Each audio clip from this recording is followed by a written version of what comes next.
आज तुम्हाला एक हृदयद्रावक घटना सांगणार आहे. एक आई आपल्या मुलाचा सांभाळ करत असते. समाजाच्या यातना भोगत असते आणि आपला मुलगा कुठं कमी पडू नये यासाठी सदोदित झटत असते. पण त्या मुलग्याला ते कळत नाही का? तो मुलगा मला मोबाईल पाहिजे असा आईकडे हट्ट करत होता आणि आई नकार देत होती.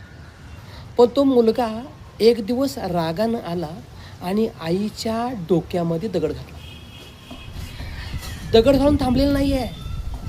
त्यानं आपल्या आईचं शरीर तुकड्या तुकड्यांनी बनवलं आणि त्याचे बारीक तुकडे करून त्याला तेल मीठ लावून खाणारा हा मुलगा, याचं कृत्य ही कुठली विकृती म्हणायची का? आणि अशी जर युवा पिढी जन्माला येत असेल तर त्या आईवडिलांनी काय करायचं? त्यामुळं माझ्या युवा पिढीला नम्र विनंती आहे, ज्यांनी आपलं भविष्य घडवलं त्यांच्या पायाशी आपण नतमस्तकच झालं पाहिजे.